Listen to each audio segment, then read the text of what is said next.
There have been 1,472 executions in America since.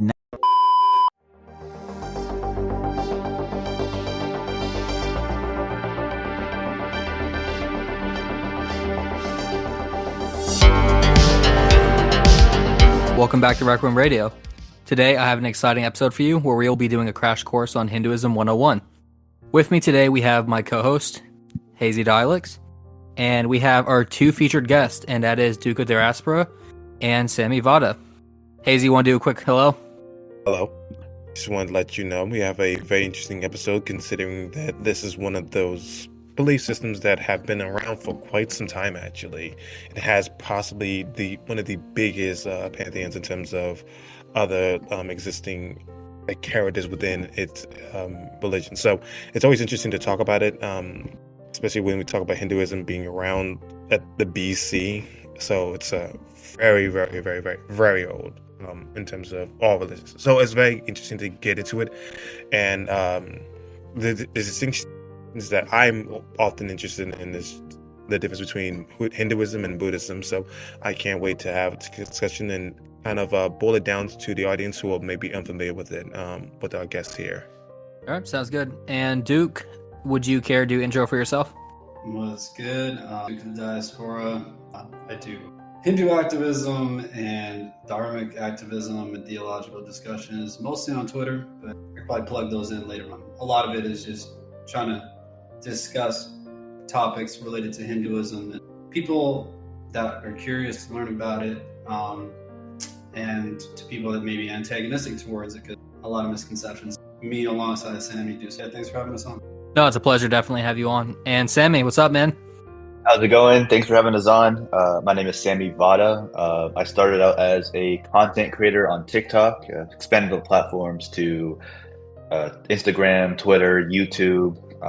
I guess the goal of my sort of Hindu activism is evolving the Hindu-American discourse, politics, and religion. And my whole goal is bringing Hindu consciousness, organization, and Hindu action. So thank you, guys. Yeah, and I've known you both for about a year now. I consider myself to be friends with both of you guys. Really enjoy your company. And a lot of people from our circle first saw you on like Twitter Spaces and then eventually to other platforms. But a question I want to ask for both of you: what both got you individually inspired to get into this and be more of an advocate for Hinduism? Yeah. That's a great question. Let Sammy go first. Sure. Yeah. To me, I honestly didn't necessarily want to, right? I think for me, religion felt like a private thing. It had been a private thing for a long time. But I think part of me sort of saw that, I think both within my local circle and around, I guess, especially the diaspora, there was a lack of just awareness of what Hinduism is. And it was a problem for the Hindu community as well as people on the outside. Saw a lot of misconceptions online, saw a lot of hate, and I felt like someone should have said something. And I honestly didn't want to, but I ended up just posting some TikToks here and there, just talking about it, and I ended up striking a nerve. And people really liked what I had to say about talking about the theology about Hinduism, and people were like, yo, this is awesome, like I want to hear more from you. And it kind of snowballed from there and became a full-fledged content creator, and the rest is history, I guess. And really quick for the audience, can you elaborate further what the word or term diaspora means in the context of Hinduism? Yeah, sure. So, in diaspora, you know, we all have I guess we can trace our ethnicity or ancestry back to India, but for various reasons, we have our Hindu community is definitely spread across the world, some voluntarily, some involuntarily by the British. But, you know, we're here. My parents we're in America, and we set up our own community here in America. So now it's like knowing my American identity, and I'm definitely a proud American. How do I combine my patriotic identity with my theological beliefs, and that makes the Hindu American identity. So that's for us. That's the diaspora here. All right, thank you very much. And what about you, Duke? Yeah, I mean, honestly, really similar to Sammy. I, got thrust into undergrad. And you know how it is out here. It's diverse, right? Like there's, you're going to go to school with people from Egypt and Lebanon and like Tanzania, whatever, Cuba, shout out Cuba. But I think with that came like a certain like realization that people don't really understand Hinduism to the extent that I kind of just thought the basic things would kind of be understood. My academic background in undergrad was leaning towards social sciences and humanities and Western religion. So I got a chance to explore the Western religions in depth, but also started to realize how much of a lack of understanding there was when it came to the Eastern religions. And then, I tuned back in. I kind of just didn't even worry about it for a while. Finished up and, did law school and all that. We came back to TikTok during COVID, and there were a lot of attacks on Hindus around that time, and I started connected with the community, and I just realized a lot of those misconceptions hadn't gone away. And so I was like, I feel like I'm in a position to at least raise awareness about it. And I'm linked up with Sammy on TikTok, and the rest is history, I guess. One more question before we start moving into the topic, but how did you and Sammy meet each other? Was it through in real life? Was it similar circles? How did that start out? Because I know in a lot of Eastern theological like circles or spheres, you two are known as like the 1-2 combo punch. So I'm curious how that started. Yeah, I would just hang out on TikTok lives, and like I remember there's one dude, bearded mystic, he would show up, and then Sammy started showing. I kind of liked what Sammy had to say because he was explaining things to like diaspora Hindus, but also like the audience that we need to reach, so non-Hindus. And so I just hang out there later on. And yeah, and that's something I really enjoy about both of you, which I find is unique compared to other people who are knowledgeable in Hinduism. Shout out Mukunda too if you're listening. But you guys have a very understandable blend of using Eastern terminology and concepts and demonstrating it to a Western mind, if you will. Because I feel like there's a good intellectual or academic division between the West and the East and how terms are used in regards to like both philosophy and theology. And you guys seems to be, like Sammy said earlier, a bit in both worlds, so you're knowing how to like almost bridge the gap on that. So that's something I find really admirable to both of you do. I appreciate it, man. Yeah, man, appreciate it for sure. Yeah, right, that's so, yeah. Go ahead, Sammy. Sorry about that. You kind of got to a T, which is like it's like perfectly encapsulates, I guess, my experience in life. You grow up with Indian aesthetics and as a culture, but actually, you grew up with Indian culture, but with American aesthetics, and it translates to the way Duke and I talk about it. So, yeah, I appreciate you. The fact that you caught that. That's really good. Oh, thank you. So my first question on this topic would be a very simple: what is Hinduism? Would either of you guys like to give a brief explanation of that before we go deeper into this? Yeah. First of all, gnarly question. What is Hinduism? And this is a really broad and complex question that I think you can write papers upon papers on, and you'll find disagreements on what the nature of it is. You'll have some people say that it is a religion. Some people will say that it's not a religion, it's a system. So the way I look at it is it is both, and the answer kind of lies in between. Hinduism, which I think is the schools of thought that emanate from our principled scripture, which is the Vedas. There are 4 of them. And from there is the commentary, the Upanishads. It's not, people refer to it as commentary, but it is part of the Vedas, Vedanta. Those Upanishads elucidate the philosophical nature of the Vedas. And from there spans these streams of what we call panth. Panth means path, spiritual path. So the way I look at Hinduism, in our indigenous terms, we call it Sanatana Dharma. You can use Hinduism. I think they're both interchangeable. But the way we look at it is spiritual dialectic. Rather than following one religious ideology, one set of beliefs, you believe X, Y, Z, it's like a list, like of commandments from God. It is a system that gives you from first principles, how do you dialectically arrive at what we call a spiritual or religious experience. And so we identify that all religions, or most of them, through prayer and through practice and through discipline, one can achieve a connection with the supreme God, with the divine. And Hinduism tries to take that idea of having a spiritual experience that exists in all religions and deconstructs that to what we call a science. It really tries to break it down. So that system, again, emanating from the Vedas, I guess is how I would describe Hinduism. I really enjoyed that. Thank you. And what about for you, Duke? Yeah, I've got a coattail off that. Pretty similar.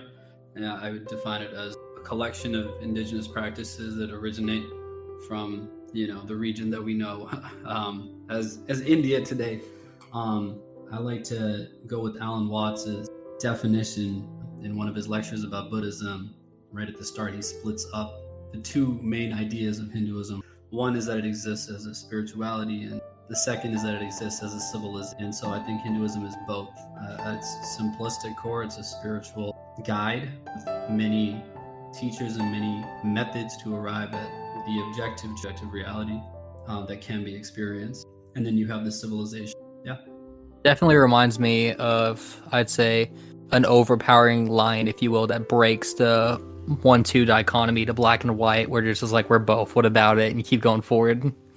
That's something I always thought was pretty cool about it. Yeah, 100%. Hazy, I saw you wanted to ask a question. Yes, I wanted to ask a question. Apologies. One of the things I've noticed, at least, it's very much my inkling as someone who is a novice, someone who speaks about it very, not as an expert, but someone with a small amount of knowledge about the Hinduism, is that often enough I look at it and see this level of self-discovery to some regard, but like not only just a semblance of principle, but often adherence of like finding out what it means to be the self. And y'all, in terms of that perspective of understanding Hinduism, what is y'all take on that? Yeah, you'll often hear that too, that what our practice is ultimately, because again, it's that sort of experience that we're achieving is by looking inward. Very interestingly, the scientists of India, ISRO is our NASA, is the Indian NASA program, and before sending a rocket to the moon, they actually visited the Soma temple, which is it's the moon temple, or I think it's the Shiva temple. And they were asked by the journalists, you guys are scientists, you guys are some of the smartest minds of India, why are you doing these, you're too smart for religion, why are you doing this? And the scientists gave a really clever answer, which is, look, as a scientist, I see science as a way of exploring the outer world, but I see Hinduism as a science of exploring the inner world.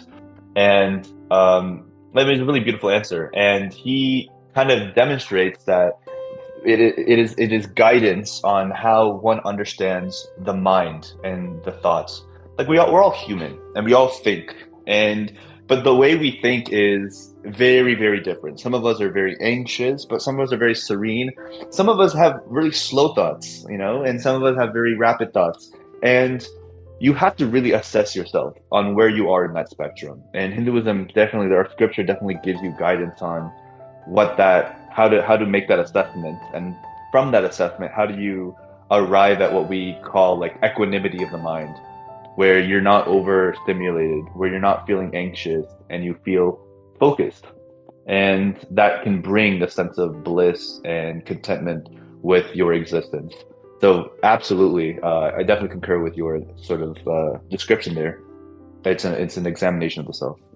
I really like that answer too, because you see a phenomenon, especially in the West, from the New Age atheist movement of people who become dogmatic and worship the science, if you will, as in if that's their god. And that's what I love about how you're describing Hinduism, because you're like saying, hey, it's almost like a wheel of wisdom. Like there's more aspects and parts to like what is man, what are things we should delve into, what is the inner self that simply science cannot provide answers for. That's something that's more of a spiritual journey, and that's something I really enjoyed about it a lot too. Yeah, for sure. 100%. To get to it, that's the problem, is like a lot of people, and they kind of come to a dead end, right? Perhaps might not just with the scientific, although that is obvious. Yeah, definitely. And going into next question I have for you guys, how would you say Hinduism has evolved over time, and what are some contemporary challenges or debates within the Hindu community? Man, you are in line with those questions. That's a great question. How has Hinduism changed over time? I'll give you a really good example. So you'll see this in the early Hindu scriptures. We think about like, we're obviously have many deities. And you'll notice that in the very beginning, and you can really track this with how Indic society was kind of trekking forward. The very first deities that you'll notice are very elemental deities.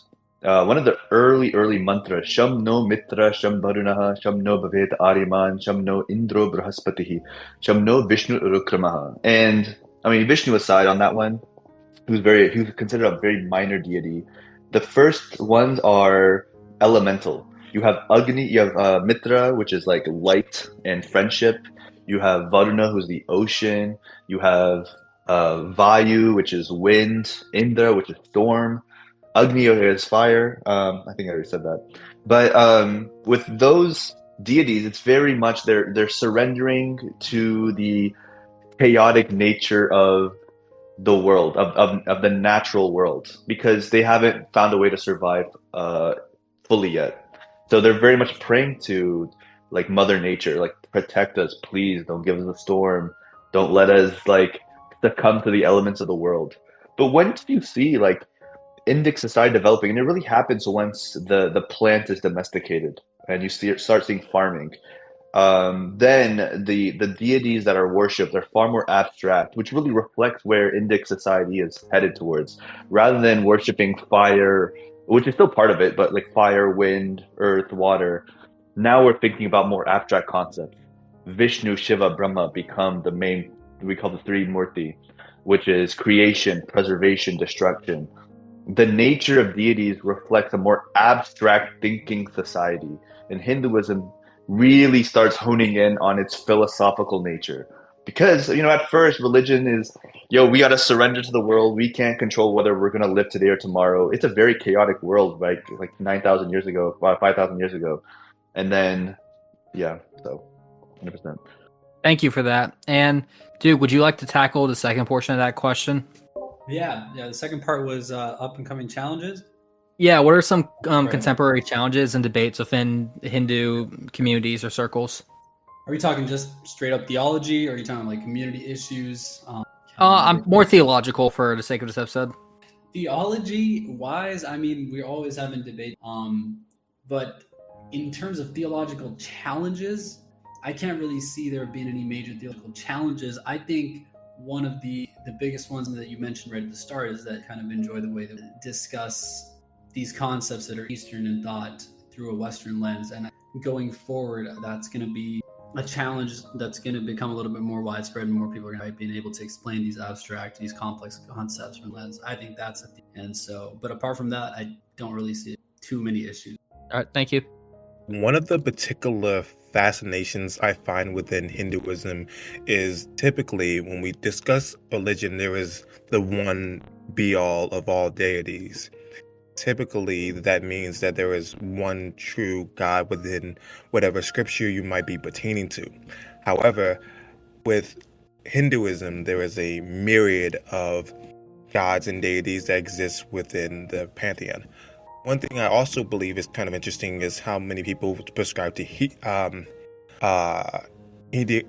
sorry, I cannot pronounce this word for the life of me. But it is essentially the notion that they prescribe to one particular god rather than an appreciation and a value judgment of all of them. Can you guys delve into that? Henotheism is basically what I'm describing at the very least. Yeah, you got it. Okay. Yeah. So I mean, your question is basically talking about like what is the? Can you clarify your question real quick? I understand you're talking about. Basically, I was asking if you can delve into the unique nature of Hinduism and how there is a myriad of deities that can be worshipped, and then Hedonism.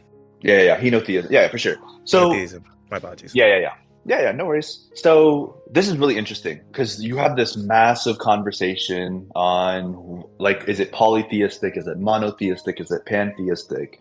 And these words don't perfectly encompass the nature of I think what the scripture is talking about. So I'll tell you this. there are many deities, many deities. But every deity has a role. You'll notice that thematically in our philosophy, especially on how our conduct, we have this word called dharma. Dharma means duty. And each deity is in the ether fulfilling various roles that they are obliged to fulfill. The role of Yama, for example, is the messenger of death in many ways. He collects the souls.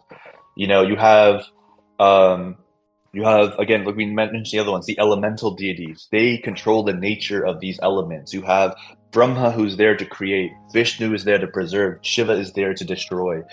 So while they're all there, they are all bound by the roles that they are obliged by the supreme, and that what we call this, we say this word called rhythm. Rhythm is like basically the logos, the consistent logic of the universe.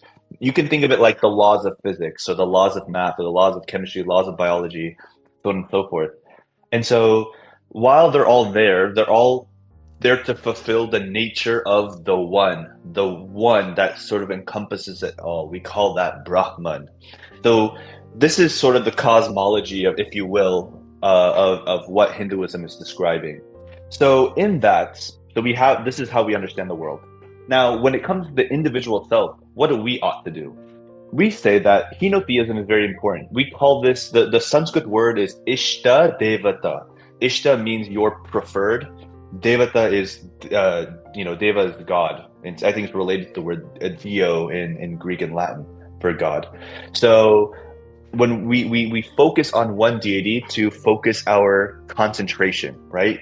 We have many gods and you're worshiping them all. One could be distracted because you're not focused on one particular deity. So it's not about saying, well, this is the true God or this is the true God. It is for yourself. You're going to pick one deity that you connect with, and you're going to surrender all your focus, surrender all of your ego, surrender all of your actions to the feet of that particular Lord, because it benefits the self. So that's the way we look at it. When you say surrendering, can you get a bit deeper of that? What do you mean by surrendering? And is there any distinction from like the Western way or theological way surrendering is used? And certainly, I think it's.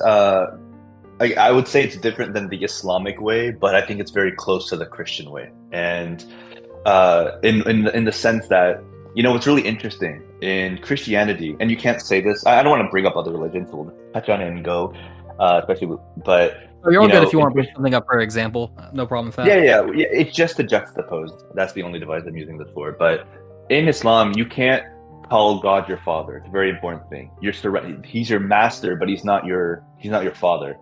In Christianity, we very much refer to God the Father, and you consider yourself like you're all children of God. So there's a very familial bond, a loving familial bond that you have with God in Christianity.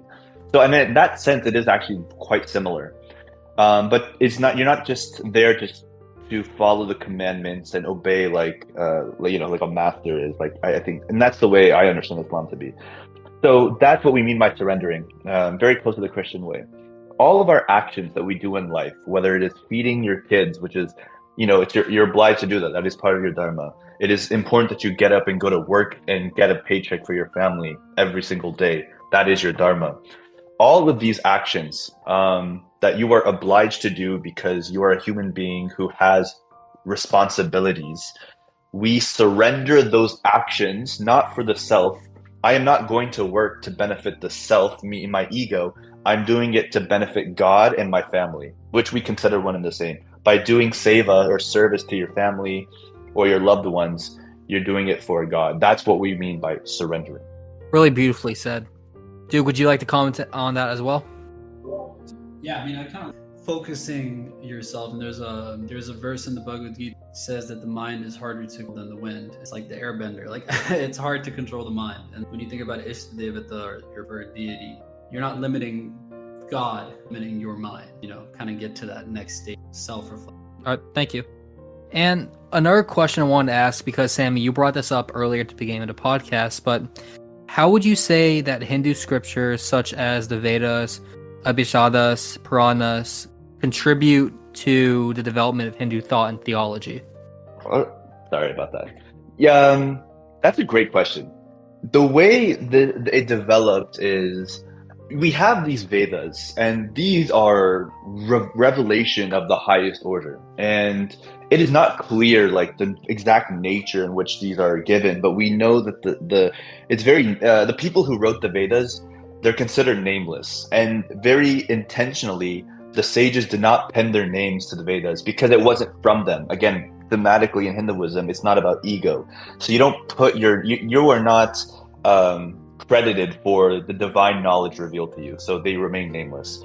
So we have this very abstract sort of revelation that is given to us, and these sages know it. So they try to make it. It's all about how do we make the highest order of knowledge that is revealed by the supreme God, the most powerful, largest aspect of the universe. How do we make sense of it for the common man who just is think of it back in the day, who's just a blacksmith, probably is illiterate, doesn't know how to read or write. And somehow you have to make this, the highest order knowledge accessible to a simple illiterate blacksmith. So what we see from the Upanishads is extracting out the philosophical commentary out of it and making it a way of trying to understand the universe we live in. Then from there, the Upanishads are quite difficult to understand. So now we got to make it another level of easier. So we have this actual sloka, which in English sort of describes that, we love cows, right? So I'll give you the cow. It actually uses the cow analogy for this. If each of the Upanishads, the philosophical extractions of the Vedas, are cows, and you extract the milk out of them, and you take that milk and you turn it into butter. So you turn all the philosophy of the Vedas into butter. And then you take that butter and then you make ghee out of it, or clarified butter, which means you got to boil it and then you got to extract all the impurities. And then you have this sweet divine nectar.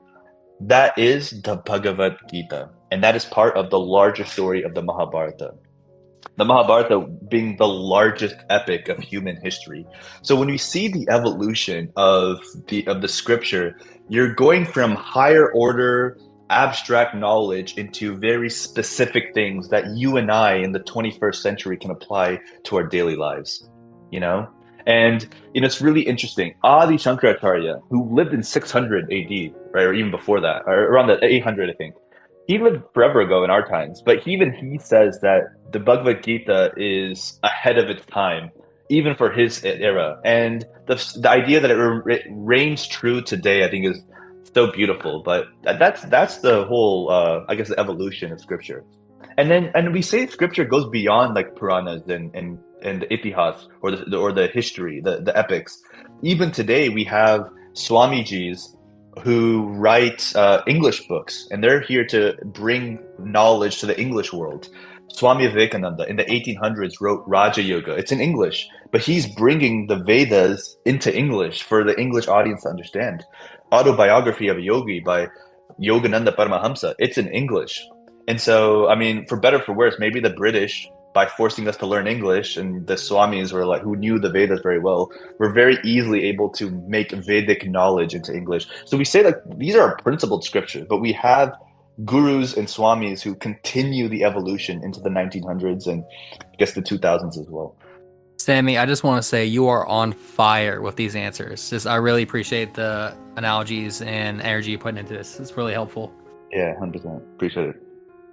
You mentioned a bit of the British, and I know we already said earlier we're not going to touch too heavily on historical topic stuff, but I'm curious, and I know a lot of people in the West are this as well, but there seems to be a bit of a divide on Hinduism. What is it classified as? Where some people would say this is a way of life, while others would say, no, this is a religion. For you both, what would you say to answer that question be? Okay. It's a religion.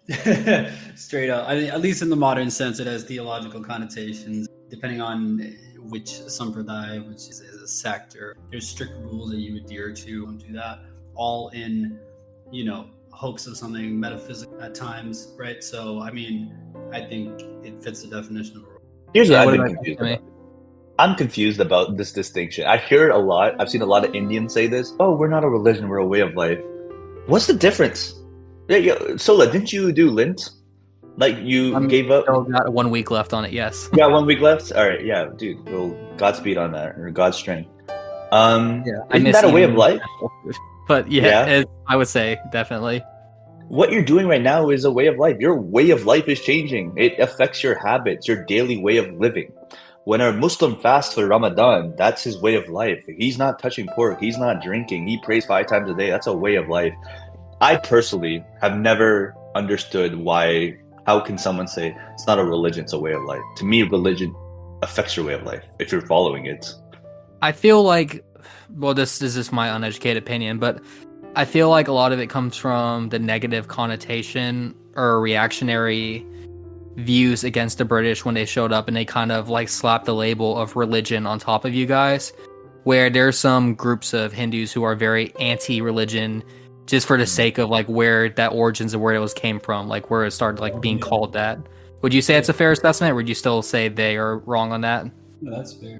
They did a lot of damage in terms of drawing lines where they probably didn't fully understand what was going on, right? In front of, that's an issue. But I think where those lines are drawn in the future, like we can have those conversations amongst ourselves, right? Like, but I think for the rest of the world, like being a religion is important. And yeah, Sammy's right; it is a way of life.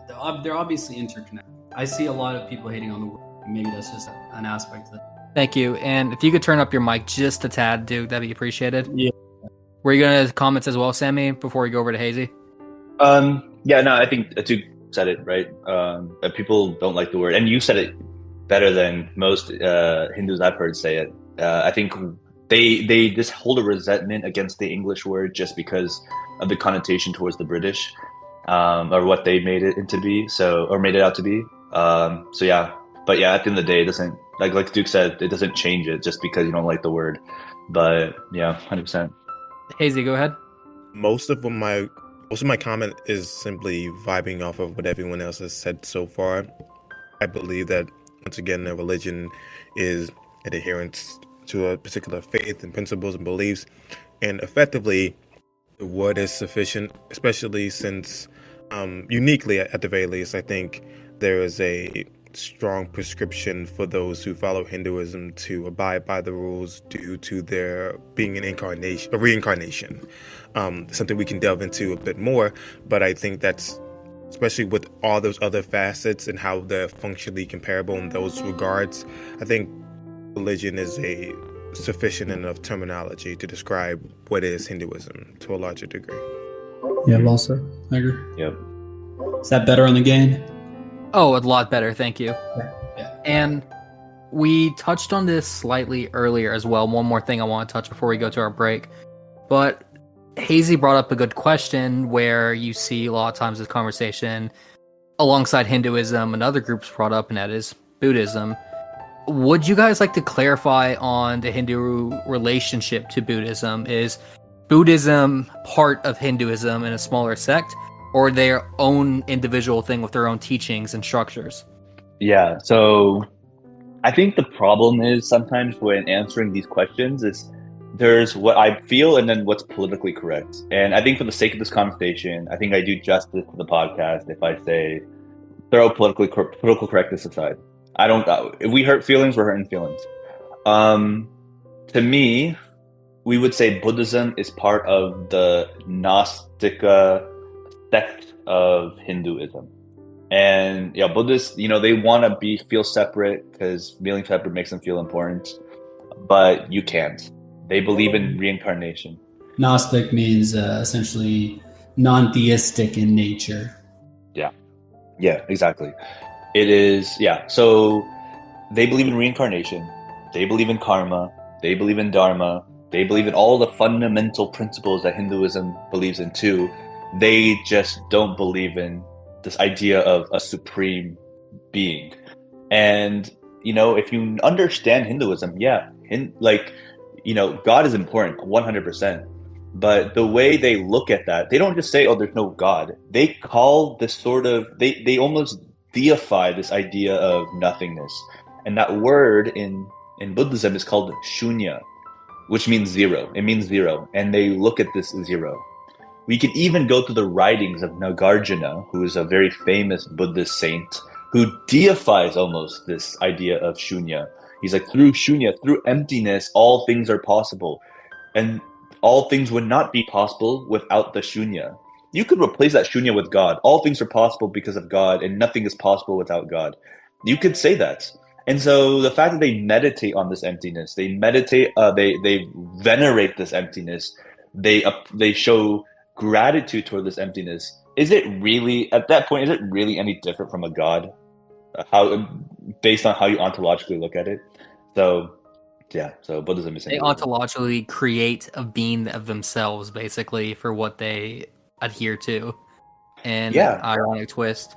And one more thing, too. Definitely do not be afraid of political correctness. I've said this earlier, but I want you guys to feel freely and speak your mind. I enjoyed a conversation. I'm looking for intellectual, mature conversations. And to be blunt, I don't care if I hurt people's feelings doing that. So do not feel at all like you have to hold your tongue on anything. 100%. Appreciate that. I'm on board. Definitely. And Duke, would you also like to comment on that as well, or are you okay if I move over to the next question? We keep moving. Okay, sounds good. So my next question, I'm actually going to direct this one a bit to Duke, because Sammy has been touching on this as well. But how does Hinduism approach the concept of life after death? And what are some of the beliefs regarding reincarnation? What are some of the tenets you guys hold on that? Life after death, honestly, in Hinduism, it is just that. It's an afterthought. And you kind of see this because in a lot of the earlier texts, Sammy brought up Yama, the messenger of death. There's like a really, really cool story in the Upanishads about him coming to get your soul. But the story doesn't even touch on what happens after. Now, there's stories later on and things like that, but the main idea of the messenger of death in that story is to actually teach a young boy how to live his life righteously. And so I think the foundational elements of Hinduism has this concept of reincarnation very much steeped in, but life after death is just that. It's very much an afterthought. You see this all the way up even to the Bhagavad Gita, where there's just this idea of you do what you do. There are references to martyrdom in the Bhagavad Gita, so if you die fighting a war that's just, you will obtain quote unquote heaven. So there are these ideas that float around. I think Hinduism leaves it kind of as an open door in terms of what may or may not happen. I remember reading a commentary on the Bhagavad Gita that said that reincarnation is a scientific theory that we hope to be able to prove one day, literally through steps. So, I think until that point, Hinduism is comfortable leaving the door sort of open. What was the second part of that question, though? Sure. The second part of the question was talking about reincarnation, and basically, what is reincarnation for someone who's never heard of it before, and what are some of the core tenets of it? Right. There's a beautiful Bhagavad Gita verse. I think it's in chapter 2. I have to check, but it says, just as the man changes clothes, so does the soul change bodies.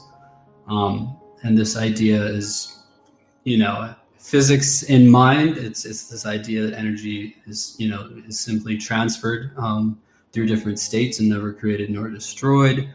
And this body that we inhabit right now is simply our soul as energy perceiving this universe with these senses in this moment. And when time comes, you leave, and your soul, and if this is the case and this is what happens, then it takes on another body. Now, we don't know what that body will be, and this is where you get the later texts with dialectics, like Sammy always says, where people are discussing what might happen. Ooh, this person doesn't have this, maybe this happened. But, they themselves are just having that dialectic. It's still very much open. But that is the core tenet. I think it's literally one verse in the Bhagavad Gita. Yeah, All the right. verse is, just as a person sheds worn out garments and wears new ones, likewise at the time of death, the soul casts off its worn out body and enters a new. And what reincarnation as an idea is really reflecting in terms of how Hindus understand it is that the bodies that we are occupying, right? It doesn't belong to us. It belongs to God. It's something that we're borrowing, like we're renting out for just this lifetime. And it is something that we should not hold any attachment to. Our soul or Atma will jump into another body and we'll never see this one again. and it's temporary. Things that are created must be destroyed. And so, but I think that's the sort of philosophical implication of sort of asserting reincarnation. And also, and additionally, I think you can't have the conversation about reincarnation without discussing karma, because that is what we say. But question. Yeah. Well, you go ahead and ask your question, and we can go talk about it. Oh no, that's fine. I was just gonna bring that up after the reincarnation one, but I saw Hazy actually had a question he wanted to ask. It's weird because we're all intertwining into the same question. I was going to, since we were discussing reincarnation in the brevity in which we are in this being in the finite amount of time, karma is something I was intrigued in asking about, since I wanted to know how much does it interplay within reincarnation, and that is it a aspect in which there could be a reward or punishment for actions committed within that time frame of living in that body for whatever brief moment of time it was there, or whatever actions happened within that time frame. That's what I was asking.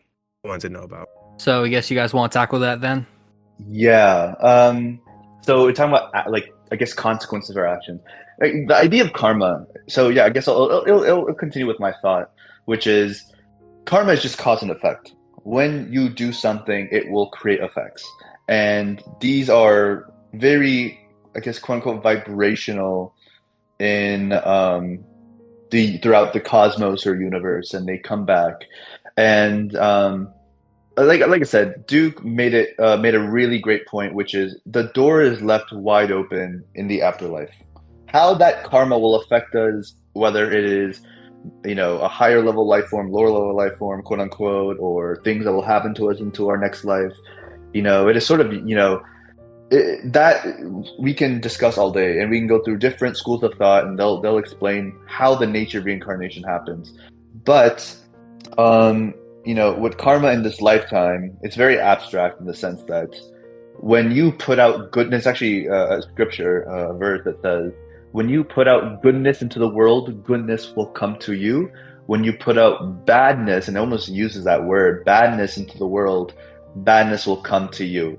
And you are free to understand that the way you would like. When you put out good vibes, you will receive good vibes. When you put out bad vibes will come to you. And there's a very important one. Those who protect the Dharma will protect them. When you are there to follow your duty, do the things that have been ordained to you by the cosmos, then the cosmos will protect you from harm. And I think that's a really, really interesting thing in terms of when you think about karma, good and bad deeds, like what makes a good and bad deed? And that is, you have to follow your duty, your cosmic role in society.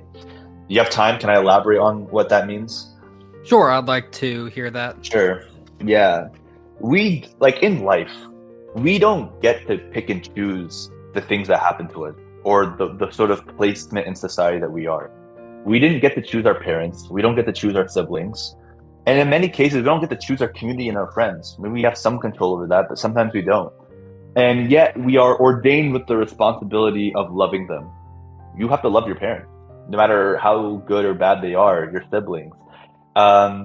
Sometimes you don't get to choose the job that you land in. You have some agency, but you don't. But no matter how grueling the job is, you got to put 100% in your job. Your coworkers rely on you. The paycheck your family relies on the paycheck.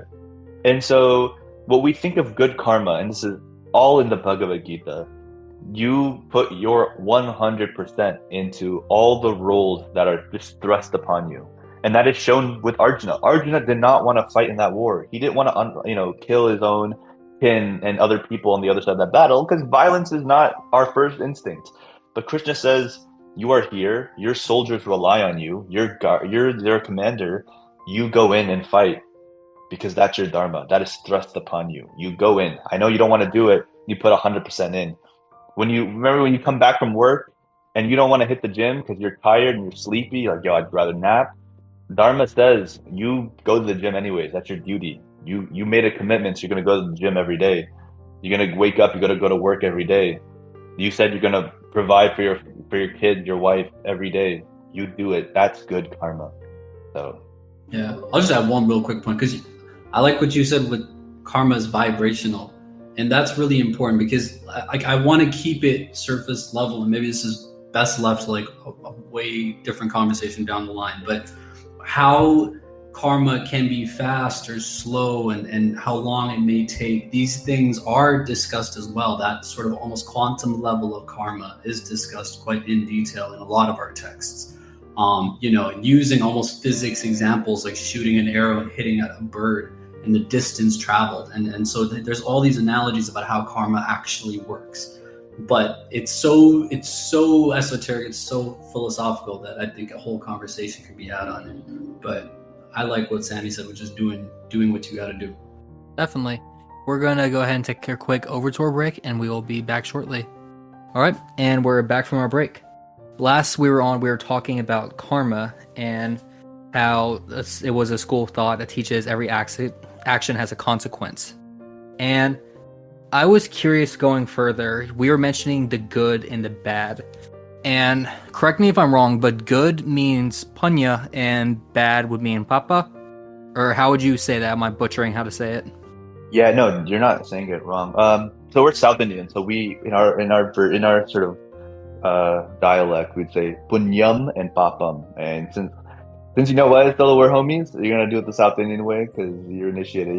Say it's punya, I guess would be more Sanskrit, but we say punyam and then papam, and I think it'd make it easy for you too. And ending it with an Okay, H. thank you. Yeah. And I was curious on that as well, where a lot of that, when I was reading into it, talks about more of looking at what is the outcome of said action. I'm curious what your guys' thoughts on an action that could, let's say, have unpleasant ways of going about it, but it means well in the end. So let's say a child steals food from a store and he wasn't doing it to be greedy, he was doing it to feed a family member. Would you consider this to be a good or a bad action? Or is it really the outcome that matters the most of all? Do you want to tackle it or? Okay. Yeah, go on first. No. Yeah, that's a great one. This is what people are always debating. Dharma is really important in this aspect where the child has an obligation to his family, and of course there are ethical principles to adhere to when feeding your family.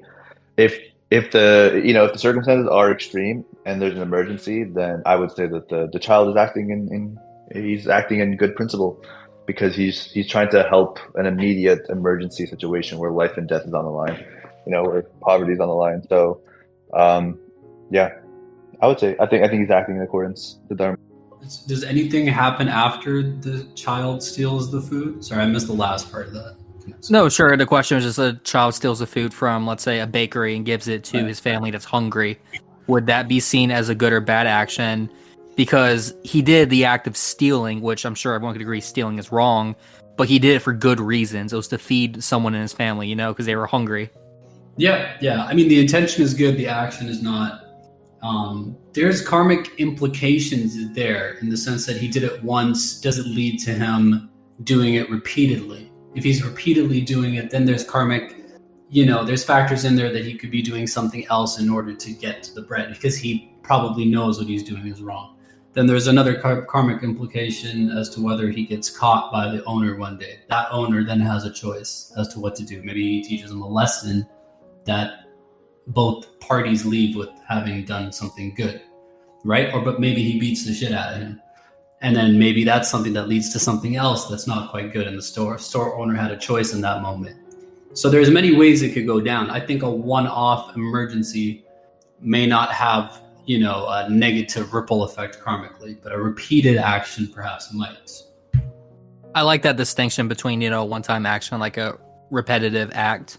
And you mentioned, like, let's say I take it a little bit further, but the baker, if he does catch the kid, would it be seen as bad karma for him not to allow the kid to take the food? Because at the end of the day, that was the baker who made the bread, and he also needs the money to feed his family too. Or would you say it would be like, okay, like find a solution, like, hey, you can have half the bread or something like that? He does have that choice, right? And I mean, you got to look at it like, are you going to judge? Can you fault him? You're right. He makes the bread. He's got to feed his family. He has a choice in that moment, right? Like, but I think withholding it, perhaps because he doesn't know all the implications, maybe withholding it and saying you can't take the bread, I don't think that's a negative action, because he's just trying to fulfill his duty by making sure that his business goes right, because he has people that depend on him. Absolutely. If he does give it up, then that's perhaps an act of charity, seva. Just I'm helping. I like Yeah. that a lot. Good answer. I concur with everything he just said. Yeah, the baker has obligations to his employees, his business, his family, ultimately, and the kid has obligation to his family. And you'll often see that thematically in Hindu scripture, the clash of dharma, and that's what the Kurukshetra war in the Bhagavad Gita is all about. You have Duryodhan, who's on one side, the Kauravas, they have their dharma, and then you have Pandavas who have their dharma, and that war, which we have on the battlefield of the mind, is the clash of dharma. And two people who are equally loyal to their side, they have to duke it out. And that's life. That's always been life. Sometimes you got to duke it out. But that is an interesting point, real quick, just to finish it up, is that in the two big lores, related to Hinduism and the Dharmic religions in general, the other side, quote unquote, the ops, the epic does a very good job of making sure that that they don't think that they are doing anything particularly too wrong. Now, a little bit wrong here and there, but it makes sure the reader or the watcher knows that, hey, these guys are following their dharma. They're dedicated to the deity just as the way that you are. It's two people that think that they're doing something right going up against each other. So it doesn't villainize, which I think is really cool. Yeah. And I'm glad you brought that up too, because that's something a lot of people don't really consider when it comes to like ethics, for religions especially, how it's not always as clear cut or nuanced. There's some times where you have to sit down and think about this a little bit more, like, okay, what do we do for this? But I'd say definitely both you and Duke have provided a very good answer. Yeah, for sure. Going on to my next question I want to ask you, because Sammy did bring this up and so did Duke when it comes to different schools, but in regards to the different schools of Hindu philosophy, how would they interpret Brahman and the relationship between the individual Atman and Brahman? Yeah. So I'll let Duke take one of the schools. I'll take one school, kind of push it out from there.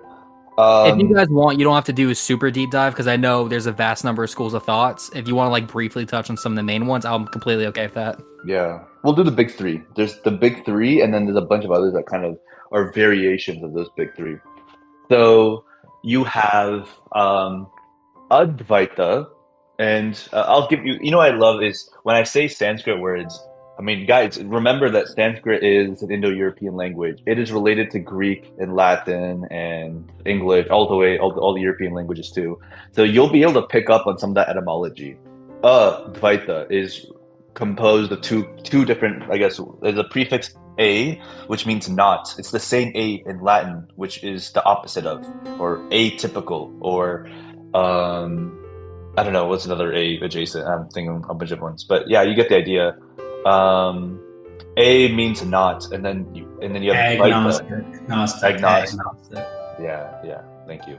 Atheistic, 100%. So not without God, without knowledge, without typical. So dva means two in Sanskrit. It's also Russian for two. And then you have dvaita, which is duality. So non-a-duality, not dual. And so those are the words. And then you have Dvaita, which is duality. So that's another school of thought. We'll get to that in a second. So what we're saying is that the apparent duality in which we understand the world, the two being the subject and object. In your experience, you're always going to be the subject of everything. You're the subject of your experience. You're looking, you're feeling, you're touching, you're sensing. So that duality between you and any object that you interact with or other people that you interact with is illusionary. It is all one. So it's not two. So this is how we understand it. In another lexicon, we have this idea we'll get into, which is Atma and Brahman. We'll talk about Atma and Brahman, but for now, let's call it the soul. And then you have Brahman, which is the God. And in Advaita philosophy, we say that the soul is identical to the God, the supreme being of the universe. They are one and the same. They are not dual. That's the principled one. And I think that's like the mainstream sort of Hinduism, but there are two other ones. Do you want to talk about the other one? Yeah, I mean, so yeah, there's non-dualism, Advaita. There's qualified dualism, which is Vishishta, and then there's straight up dualism, which is Advaita. Sammy covered Advaita pretty decently. Advaita essentially comes from the standpoint that there is only God, and everything else is a projection of that being, of that ultimate reality. And so therefore, because it is a projection, it is not real. Only God is real. And your Atma is identical to that being, but you are caught in this illusion because you are seeing the world through sensory perception. And so Advaita is a set of practices that stem off of this initial illusion that's caused by what we say avidya, which is lack of knowledge of vidya. Vidya means knowledge of vidya means lack of it. And so due to this lack of knowledge, you are unable to see that this world is illusory by its nature. And so there's practices that stem off of it. This is, and Hazy brought up Buddhism. Buddhism very much coattails off of Advaita in the sense that it's also saying the same thing. It's simply a set of practices that's also trying to rid your dual self, your sense of duality. Vishishta, now some people would disagree. It really depends on who you talk to. But my traditional practice for my family and stuff is Vishishta, not Advaita. Vishishta comes from more of a perspective that because God is real, then the projection is also real as a result. It cannot be unreal. So this is a major disagreement, right? One school is saying that, well, the projection is an illusion, therefore nothing is real, and you're just caught in it, you think it's real. Then Vishishta says, well, no, God is real. That ultimate reality is real. So therefore, this projection as well has to be real. The moments you feel have to be real. Advaita does tackle this in a different way, but Vishishta makes it kind of very clear that what you feel in this moment is real. This moment did happen. And it is a way that's led to a lot more being able to worship God through song and dance and really devotional sense of that Godhead, because you're really in this moment. You're really feeling that happiness when you're singing or praising God. And so those are the kind of practices that it's led to. Advaita is more I'm out of here. And so it's more meditative, it's more reclusive, it's more that. So it attracts different types of people, That's the cool thing about Hinduism. In terms of Advaita, actual dualism, I have no idea. I'll concede my ignorance because I don't even study that. I think Sammy probably knows more. Yeah, Advaita kind of takes that Vishishta Advaita another level and says God and man are separate, or God and soul are separate, and you depend on that God. Again, I guess it's closer to the Abrahamic religions in that sense. And yeah, it's a very tiny school, but we consider it the major one because things did emanate from it. But yeah, it's very. I think the idea that it sort of, again, we're talking about people it attracts, is definitely very devotional people who they want to externalize their God so that they surrender to it in a more, I guess, sincere fashion. The more I describe it, though, I feel like we're refuting it in my own mind. I'm trying to steelman it. I think it's hard because it's part we don't. Neither of our families are steeped in the tradition. Your family's not in it, and mine's not in it. So it's I don't particularly have a lot of familiarity with it. Yeah. Sorry about that for the difficult question. No. That's good. Yeah. I mean, I think dualism, to be honest with you, I'll keep it 100 if we're just straight up talking off the cuff. Advaita and Vishishta are that's the bread and butter, in my opinion. You can deep dive into either of those, and you can have learning and practices for a lifetime that will be spiritually helpful. I'm not so sure about dualism, but I'm not going to say too much because I haven't studied it. All right, fair enough.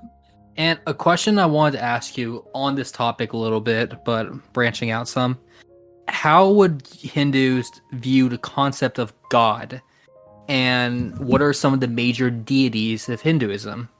And I'm curious by hearing, you were bringing up different schools of thought, how they view it.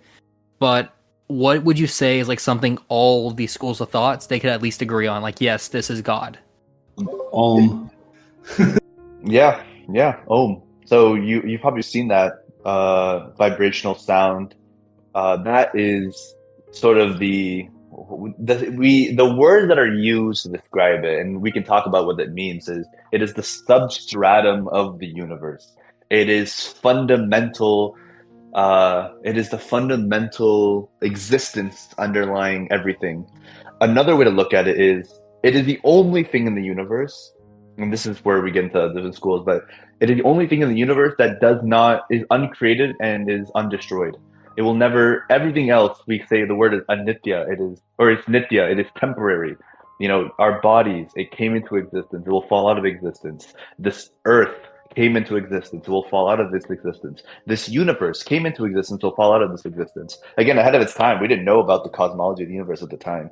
And so, this is how we understand it. But throughout all the things that are constantly in flux, creation and destruction, the one thing that remains temporary, we say this truth, it is sat, that is God.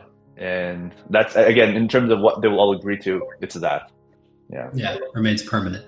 But yes, that's like the one thing, literally, you could talk to a Sikh, a Hindu, a Buddhist, a Jain, and any offshoots originating from those practices in the region or outside.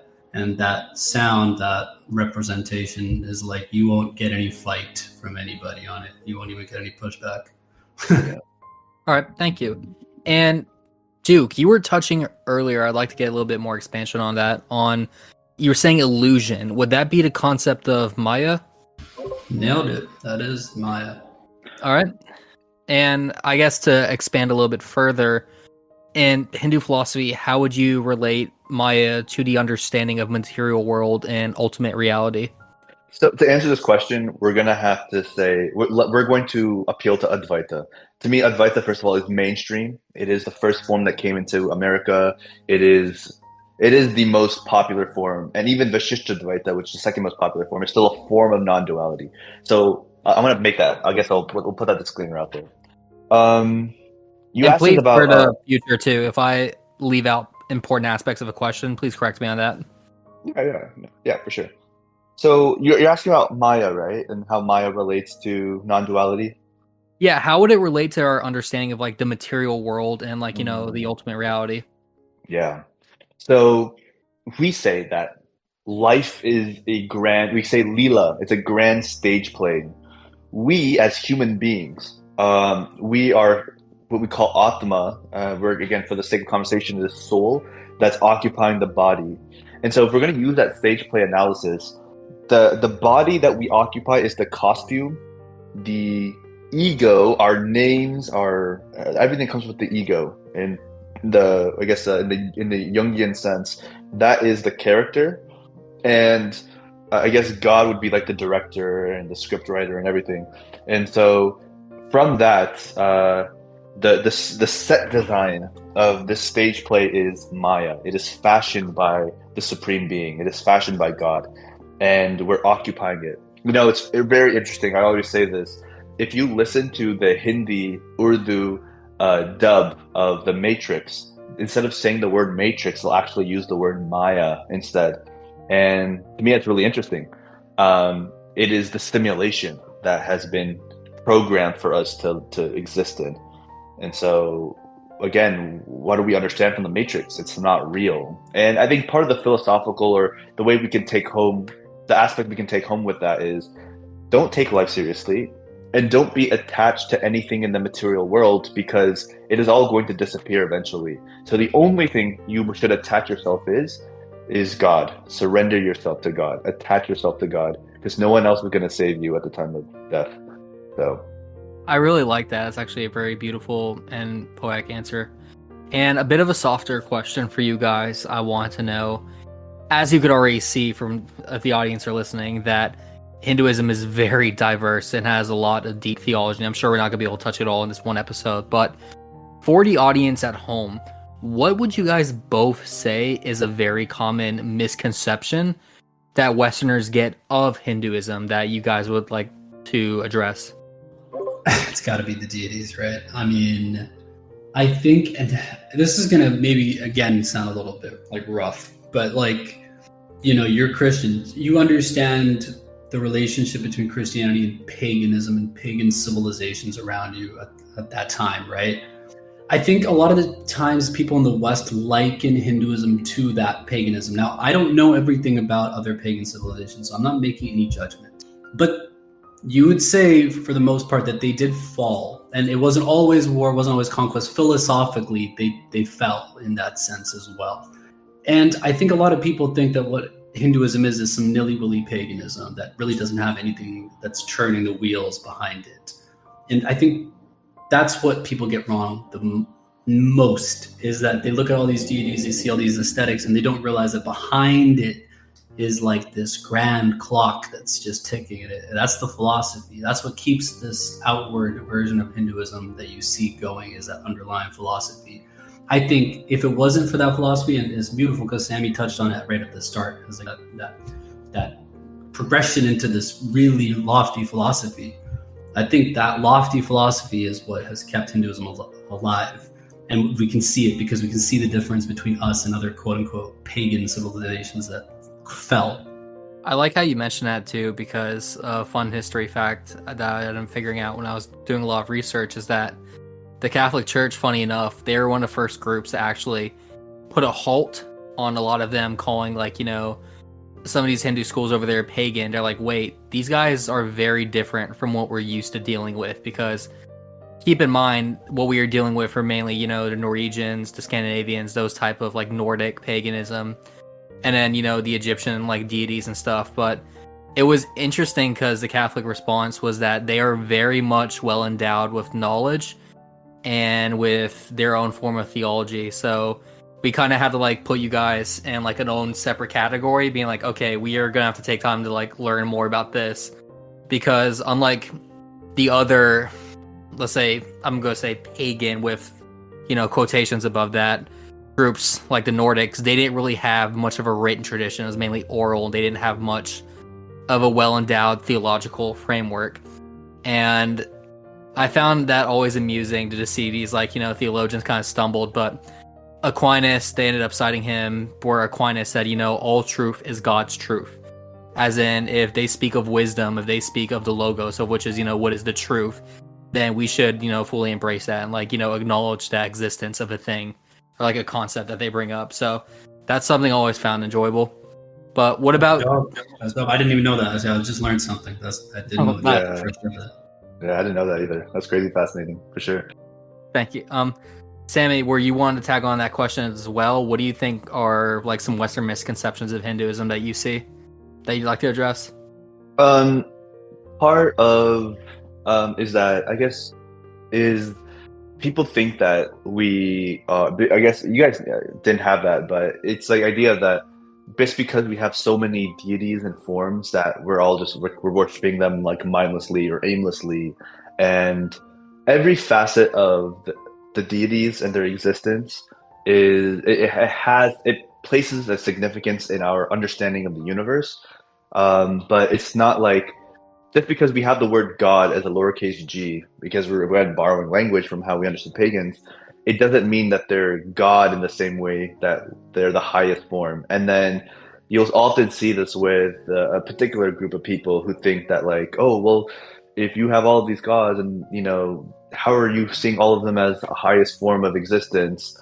This is a contradiction, therefore your religion's illogical. It's like, well, you just made a lot of assumptions there. And, you know, so yeah, just because deities exist doesn't mean that they're all to be like worshipped, you know, equally high. Like, no, people have specific deities that they've worshipped, and they all play a role in the larger understanding of the universe. Right. Beautifully said, beautifully said.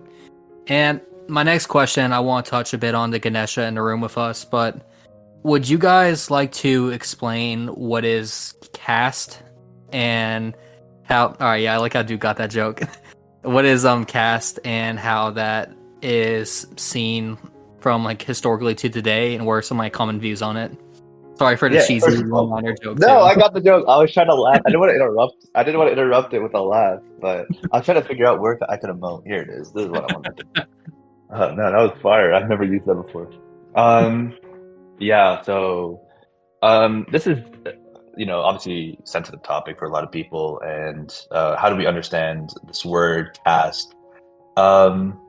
I think there's sort of a line of sort of statements that I kind of want to preface it with is the first thing you'll hear when you ask a Hindu about caste is they'll say this phrase: caste is a Portuguese word. It's not a Hindu word. It's not a Sanskrit word. It comes from the Portuguese casta. And I'm like, okay, sure, caste comes from that. But just because, it comes from that, does that mean it exists? So that's like the first step.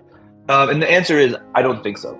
In the broadest answer I could give you is caste, as we understand it and how it is, existed in India and exists in a different way in India now, it is not reflective of what the Hindu scripture is saying. So that's the overarching thesis on caste. Now we can examine why.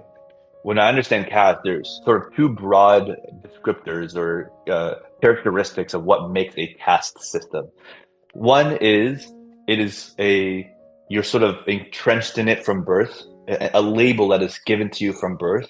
Number two would be there's a hierarchy of what that is. Both, this idea that you can't change. I'm trying to think of a good word. The idea that it sticks to you, the rigidity of the caste, rigidity and hierarchy are the two characteristics of what makes a caste. Both of those are not there. You will find all over the Mahabharata and Hindu scripture that says caste. One, that we have this idea called Varna. Varna means occupation. There are 4 large portions of occupation. So I'll ask you this. I'll even ask. I'll bring in your co-host here.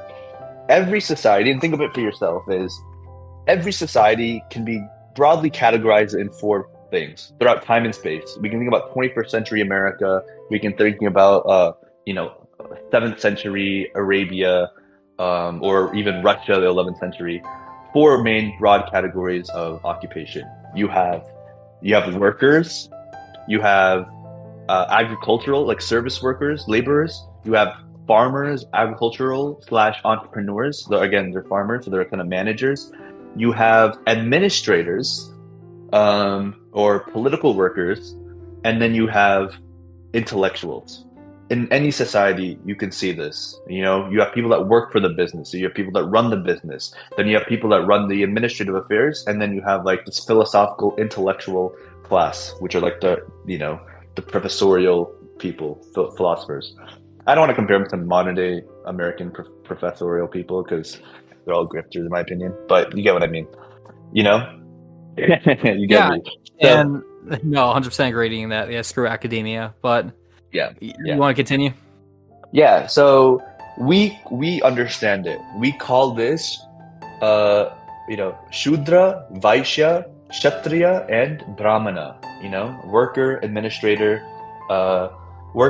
manager, administrator, intellectual. And so any good society goes on those 4 things. The question is, can anyone be of any particular occupation? And the answer is absolutely. In ancient India, there's a really good book I wish people to read. It is called A Beautiful Tree, which is accounts of British, Dutch, and European historians that are looking at India's ancient educational system. And what we see is that people go to something called a Gurukul. Gurukul is like an ancient form of Indian education where they essentially obtain the skills to properly fulfill a particular occupation. Like we said, Hinduism is all about doing the job to the best of your ability. And in order to do that, it's about having the skills for it. So we notice that happening in praxis in Indian society. We can also go to the Bhagavad Gita, which says, Guna karma vibhagsha. I'm not gonna butcher it, but guna karma. You'll notice this in the Bhagavad Gita, which is Varna is determined on your qualities and your actions. We can also go to the Vraja Suchi Upanishad. This is part of the Vedas, so even higher order scripture, which even has a dialectical conversation. What makes someone's Varna? And ultimately says it is their conduct and quality of a person that determines what Varna, their occupation, that they fall into. Second question is there a hierarchy? Are intellectuals better than other people? Are administrators better? Is there a higher status of people and there lower status of people? And then the answer is no again. The Vedas themselves have something called the Purusha Sukta. And you'll often see this argument put out there that, the head is the Brahmin, the arms are the Kshatriya, the feet or the legs are the Shudra, the thighs are the Vaishya, and the legs are the Shudra. And even that is not a hierarchy because they're describing Vishnu, the supreme god, Narayana, Bhagana Bhushana, the one who sleeps on the snake. You'll see this very iconic image of Vishnu lying down. He's the supreme Purusha, Narayana. And when a man lies down, all of his body parts are equally leveled. There's no one that is higher and there's no one that is lower. And then you have something else, part of the Mahabharata, the Vyadha Gita, the Butcher's Gita, in which one of the slokas is, what makes the quality of a man is not what type of work he does, but the quality of his work. So this is what makes a virtuous person. I think all of this sort of That's very beautiful. I like that a lot. It's beautiful. Yeah, this strongly refutes the notion that the idea of caste comes from the scripture. Now, it's not to say that, of course, it happened in Indian society and happens to today, but again, this is more of a political and historical question, but a strong analysis of how the British and how even the Mughals, the Muslim empires, conducted their governance very much rooted itself by pitting different groups against each other through economic exploitation, and that created what we know as a caste system. And so, again, we ultimately, I would say, caste is not part of the scriptural understanding of Hinduism. And I think you'll notice this is how Hindus have, in the modern era, have done a lot in order to eradicate hierarchy and casteism in their society, because we see this as adharmic. It goes against the very dharma that is ascribed to us. Yeah. And a question I had on that, I've heard people before who are Hindus say like, oh, I'm part of X, or I'm part of Y, or I'm part of Z when it comes to like caste. Like they'll say that. How do you brought it up earlier, a good question, but how do you fully know? So let's say I'm just like from a poor family and I'm a really hard worker and I have the potential to be an extremely intelligent person, like what would be seen as like a guru, if you will, but I don't have the means to become or study into that, to become that. So would you say that all along I should have been, a part of like, the intellectuals, but I'm stuck as the worker? Or how do you work with that and knowing like truly this is where I belong, if you will? Well, that's what school is all about, man. It's all about self-discovery in that sense. And I think this is why I appreciate college in that sense, is that it was a way of me knowing what I was good at. For example, I'll talk about me personally. I wanted to go into chemical engineering and chemistry. I am far removed from chemistry now. I work in law. I work in a law firm. And it took the college experience, or just sort of some time to myself. It doesn't have to be college, but some time to myself to understand what was I good at, what was I not good at. And in India, we have the Gurukul system as a way of someone to discover their skills. And so the question really is, and what makes what the biggest fight against any sort of caste system anywhere in the world, because we have this idea of like generational wealth, even in America, is can we give the opportunity of education to all people, regardless of their background, so that someone, in your example, who has the potential of being one of the greatest intellectuals, has the ability to go to a school for his skills and his inclinations to be honed in and his potential to be maximized. So, I mean, this is a problem for all of humanity. Is can we find that intellectual in the village who is just born with all of these gifts and give him the tools to succeed to the maximum benefit? So, all right, thank you very much. And a question I wanted to pose to Duke: would you provide any examples of Hinduism that has influence on art, culture, society that we see today? So what has it like, say like some key influential things that Hinduism provide for the world, not just the East, but everywhere? Yeah, man, there's so much. It's almost hard to like pin down one or two things. I think yoga, and you think of it as a spiritual practice, but I think it's something that also does affect art. It affects fashion. I mean, there's fashion built around the idea of yoga. There's like a whole lifestyle that's associated with smoothies. Like, yo, I'm in LA. Like, like yoga is a lifestyle, and it like really leaks into the arts and the culture. I think it's done a tremendous job at that. And we've also never been one to gatekeep yoga, right? We've said it's for the world, and of course we would like for it to be done properly, but it is knowledge for the world. In terms of movies, I mean, there's so many themes that have indigenous Hindu roots. I mean, I'm thinking about James Cameron. I'm thinking about Avatar. I'm thinking about Avatar 2. Avatar 2 does a great job. And of course, like, these aren't direct in the sense because it's taking place somewhere else, but there's so many dharmic influences. And I know James Cameron even went into detail about that.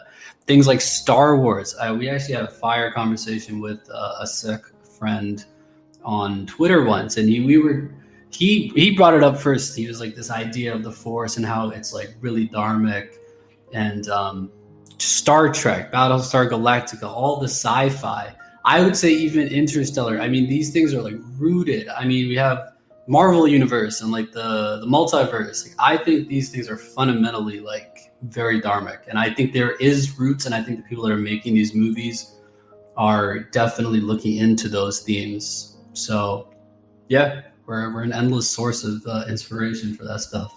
Sammy, would you like to touch on that question as well? Yeah, what he said, man, like Star Wars, the idea of the Force can be traced to the idea of Hindu Brahman, and even the idea of being a saintly warrior comes from Hindu understandings.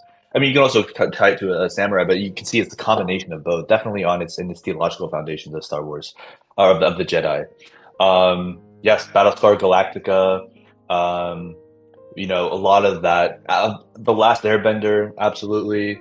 And then, even to me, like Abdul Kalam, who was a Muslim in India, he was also one of the greatest nuclear physicists of India, who's also the president, said that Bhagavad Gita is India's greatest gift to the world.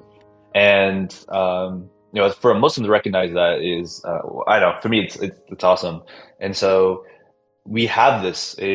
Bhagavad Gita also influenced, like, I think it was like a Will Smith movie from the 90s where they talk about it. There's Bhagavad Gita was discussed in oh my God, what's his name? Die Hard. Help me out. Bruce Willis. Bruce Willis, thank you. There's a Bruce Willis movie where in that it takes place on an army camp, American army camp, and the soldiers like, I don't want to go to war, and Bruce Willis sits with them and actually discusses the Bhagavad Gita and tells them like how to hype him up to do his duty for his country, to fight for his country. And you'll see that being referenced in so many places. And to me, like, I'll say this.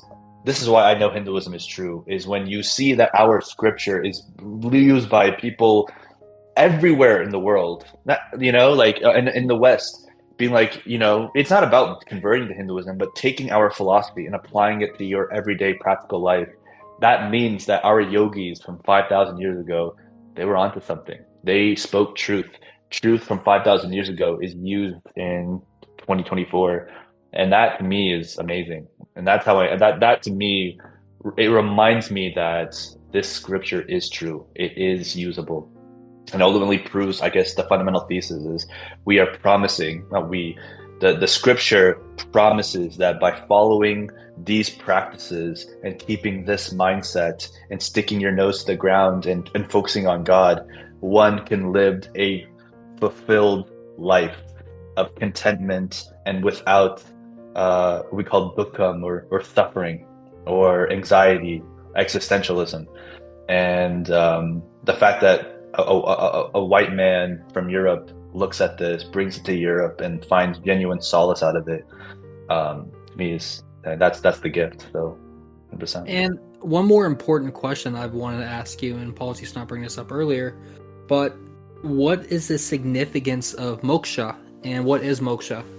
So, moksha in its literal meaning is liberation. And when we understand that this world, one of the first premises of Hinduism is we exist, we think, and suffer. And that thought process through over-anxiety causes us to suffer. And so if life is suffering because we have, for any number of reasons, it's a very, it's a dog eat dog, fish eat fish world, it's ruthless. The universe is hostile and we're out here just to survive. And if that's our understanding of the world, maybe moksha is finding peace and an oasis of the chaos of the world within our own mind. We are liberated from the suffering. We are liberated from the ruthlessness, and to me that is moksha, and one can only do that through the grace of the divine, of the Lord. And we say that he saves us, and at the time of death, we talk about reincarnation. What that means is there will be a time, through complete surrendering of our ego, the Lord will come and take us, and we will merge with that supreme divine existence. That to me is liberation. We're no longer reincarnated on this world. Yeah. Would you say it's like breaking the cycle? Yeah. Breaking the cycle of birth and death. Yeah, absolutely. Sounds beautiful. Hazy, would you like to ask them any questions at all? In terms of the opinions of not the non-violence doctrine, how does that play into Hinduism and how you treat your fellow man? I was wondering about that. Yeah. Do you want to answer that? And I'll end my thoughts. But... No, I'm gonna just give too much of like a Kshatriya answer. I think you should explain it from a fundamental. The word non-violence, the reason why, even in the English lexicon, we use non-violent. Why do we say non-violent instead of peace? It actually comes from Sanskrit itself. The word is ahimsa. Himsa, we talked about, is not. Himsa is violence. And again, that word itself is literally translated in English, and that's why we use the word non-violent. Yeah, it's about, not aggressing harm to anybody, but it certainly has, people have misconstrued what it means in many occasions, even within Indic thought.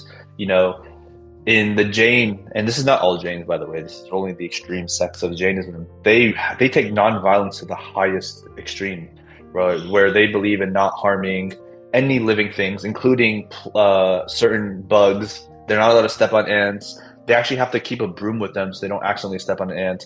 They have to wear a mask so they don't accidentally swallow a fly. Taken to logical, in my opinion, a little bit of a logical absurdity, but that's what they believe, and so I respect it.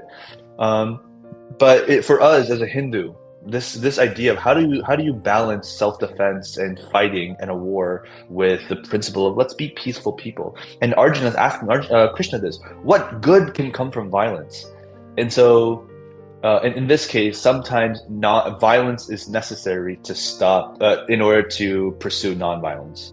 AKA, if someone is being a violent force and they're being oppressive or they're being antagonistic, you're going to need to wield violence to take care of them. You need to have violence against violence to bring peace in a way. Yeah.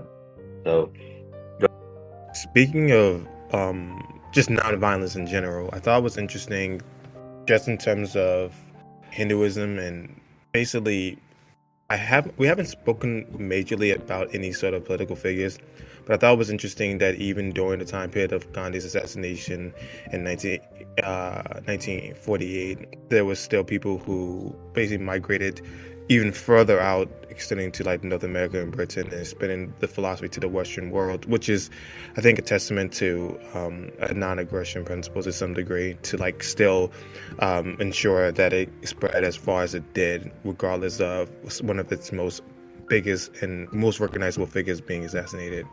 Yeah. Duke, you want to talk about? Nah, Gandhi's all you. Yeah, I mean, like Gandhi, a little bit more of a political conversation, so I won't say too much, but I think part of our decolonization and my activism is recognizing that Gandhi's a little bit overrated. But he did some good things, so whatever. But we're moving past. Yeah, I know we're moving it back past a little bit, but to briefly touch on it, who would you recommend to be better besides Gandhi and like advocacy and it works? Yeah, I think Gandhi has his place, and there were problematic aspects to him. Problematic to me is the quote unquote appeasement that he was willing to do for other groups or to other groups at the expense of Hindus. That kind of is like the biggest stain on his legacy for us as Hindus. But at the same time, he had honorable traits, that the world remembers him for. If I had to recommend somebody, I would recommend Savarkar. He's someone that like Sammy and I constantly have to go back and check what he wrote on something, because he wrote a lot of his Hindu activism ideology from jail. He was straight up in jail, and so a lot of it is like it's like a need of the hour type tone to it, and he really understood the dynamics between the different communities, the identities. Like, he really had it down. His works they're really good reads. I highly recommend it. Nice. And we're getting a bit to that time near the end of our podcast. We're going to start wrapping up. But before we do, Duke and Sammy, where can people find you on what social media platforms? I'm going to have to pull up all this. Give me 1 second. Well, how about this? What's your main social media platform that you use? And then we could include, when we publish this episode, your other platforms. All right. My main is Duke of the Diaspora. On Twitter, it's DOTD posts on X. So I'll say Duke of the Diaspora posts on X. All right. Sounds nice. And what about for you, Sammy? Yeah, so on Instagram, it's going to be the Sammy Vada. TheSammyVada, just one word. And then on TikTok, it's going to be Sammy Vada, just as it is. But, who knows how long TikTok's going to be there, given recent events. So, yeah, Instagram's probably more important. All right. Sounds good. And do you guys want to share any closing thoughts at all with the audience before we go? I appreciate it. It's been a good conversation. It's been an honest one. The questions have been great. In terms of the audience listening, if you're curious about Hinduism or have misconceptions, the best way is to just dive in and learn about it. And I think a lot of people often say that it's really complex or it's really overwhelming, but I kind of beg to differ. I think you can get your feet wet quite easily. So don't be afraid to dive in. All right. Sounds good. And what about for you, Sammy? Yeah. If anyone's curious, one great starting place as a YouTube channel is called Dharma Speaks, and that's honestly where I got my start in terms of like trying to begin my understandings, and I found it really helpful. Dharma Speaks, yeah, and thank you so much for having us. And in a conversation like this, I have to end it with Satyam Eva Jayate, and it means the truth will always prevail. So yeah, I appreciate it. And thank you guys both for being on our show. It's been a pleasure having you both on. Hazy, would you have any final remarks to say before we wrap up? Once again, I'd like to thank both of our guests for being here. This was very illuminating and an exceptional and thorough lesson about Hinduism, and I greatly appreciate both of you being on. What was that? Pleasure's all ours, Hazy. Thank you very much. Yeah, absolutely. Yeah, thank you guys. All right, this has been another episode of Requiem Radio. We'll see you in the next one.